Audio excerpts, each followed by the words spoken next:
Olá e sejam muito bem-vindos a esta nossa análise de hoje. Vamos mergulhar direto ao ponto, certo?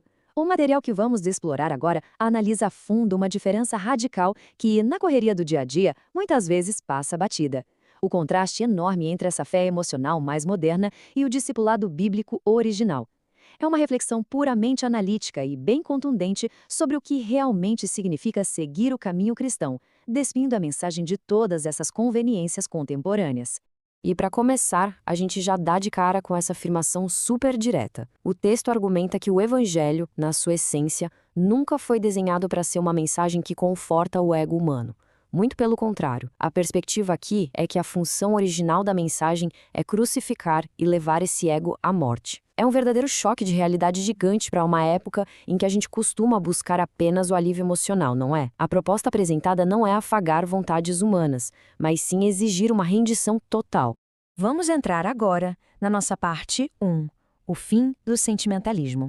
A partir daqui, nós precisamos entender como, com o passar do tempo, a vivência da fé foi frequentemente reduzida a um simples campo de sensações.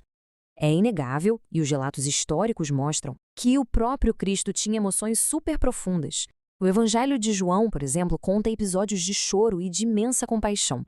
No entanto, o texto aponta para uma inversão de valores muito perigosa nos dias de hoje.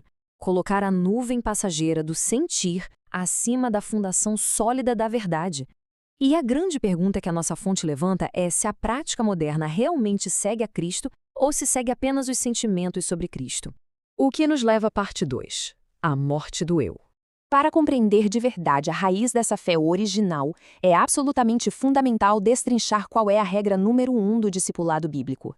E o material traz esta citação profundíssima do Evangelho de Lucas: "Se alguém quer vir após mim, negue-se a si mesmo, tome cada dia sua cruz e siga-me." É um padrão completamente inegociável. A análise deixa claro que não há absolutamente nenhum espaço para atalhos por aqui. O texto usa essa passagem justamente para estabelecer o tom absoluto da exigência na fonte original.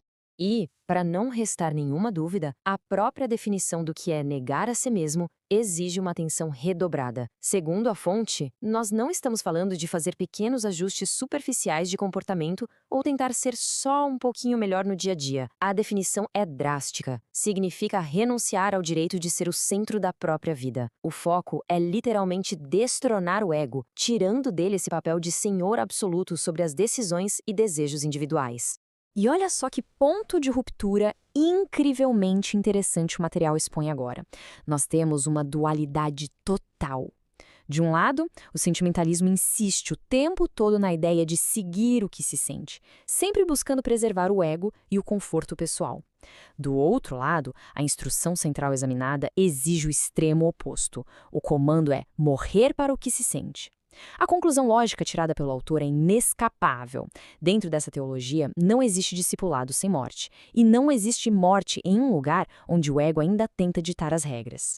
Avançando para a parte 3, redefinindo o amor.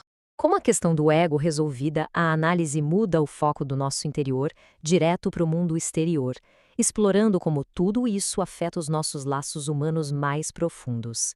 O Evangelho de Mateus lança o que é considerado um dos maiores desafios de toda a Escritura. Quem ama pai ou mãe mais do que a mim não é digno de mim. É super importante notar que o texto não apresenta isso como uma sugestão ou um conselho poético, mas sim como um critério rigoroso e absoluto, que mexe no que há de mais sagrado nas relações humanas. Diante de tudo isso, surge uma pergunta retórica diretamente da nossa fonte que convida a uma reflexão, no mínimo desconfortável. Com que frequência o amor é usado como uma desculpa aceitável para um compromisso espiritual falho? A argumentação sugere que se tornou um hábito muito comum usar o afeto legítimo por outras pessoas como um escudo, apenas para evitar confrontos e fugir das prioridades espirituais. O ponto crucial aqui é detalhar as formas exatas pelas quais esse compromisso falha na prática. A análise aponta que muita gente escolhe permanecer em caminhos contrários aos seus princípios só para não ferir terceiros. Outros chegam a negar uma verdade fundamental que acreditam, com o único objetivo de manter um relacionamento intacto, ou até trocam a fidelidade pela mera aprovação humana. O recado central é muito direto. A mensagem do Evangelho simplesmente não negocia prioridade. E isso nos traz a uma citação muito marcante do Evangelho de Marcos, bastante destacada na fonte.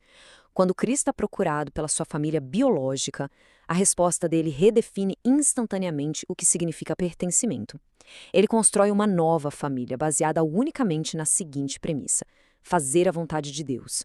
Nós estamos presenciando aqui a descrição de uma mudança de paradigma gigantesca na forma de entender os relacionamentos. Essa ruptura fica cristalina quando a gente contrasta essas duas visões. Na visão sentimental, que é quase biológica, são os laços naturais e a proximidade emocional que ditam todas as regras. Mas, na visão do reino descrita pelo texto, a intimidade se apoia de forma exclusiva na submissão e na obediência.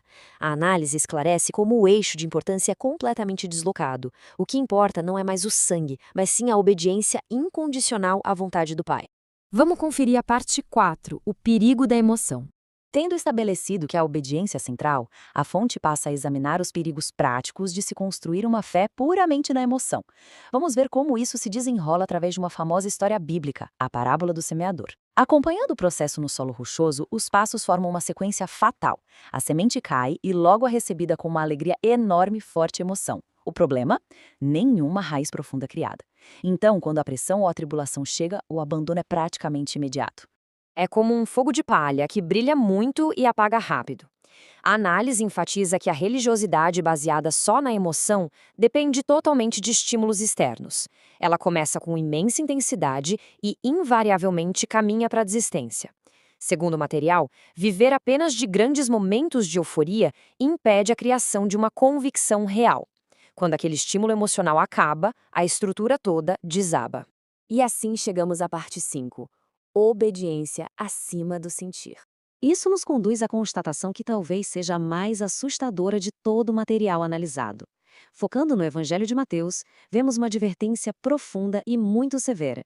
Pessoas que utilizam a linguagem certinha, que dizem Senhor, Senhor, e que até realizam grandes feitos, podem acabar enfrentando a rejeição no final. É um choque de realidade absoluto. Isso prova que usar a linguagem espiritual ou ter aparência de fervor não garante coisa alguma. A fonte aponta que esse texto ilustra brilhantemente a destruição de uma das nossas maiores ilusões modernas, a premissa de que a intensidade emocional é evidência inquestionável de espiritualidade cai por terra. O autor faz questão de ressaltar que é perfeitamente possível chorar, cantar lindamente e se arrepiar inteiro em um culto. Mas, se faltar a verdadeira obediência e a rendição genuína, essas emoções não significam absolutamente nada diante dessa teologia. E para contrastar, a fonte detalha a diferença brutal entre cristãos instáveis e discípulos firmes. O modelo do sentimentalismo cria uma verdadeira montanha-russa espiritual. Ele gera seguidores guiados o tempo todo pelas emoções, sempre caçando a próxima grande experiência. Em total oposição a isso, o objetivo final dos ensinamentos originais é formar pessoas firmes, gente ancorada pela cruz, guiada pela verdade e totalmente disposta a submeter seus afetos a um propósito superior. Chegamos então ao coração da tese da nossa fonte. O chamado essencial do Evangelho nunca focou em atrair meros admiradores em busca de carinho emocional ou entretenimento. Cristo quer discípulos mortos para si mesmos, que escolhem o caminho da obediência, inclusive nos momentos de mais profunda aridez, na completa ausência de qualquer sentimento. No reino de Deus, permanece quem obedece, não quem apenas se emociona.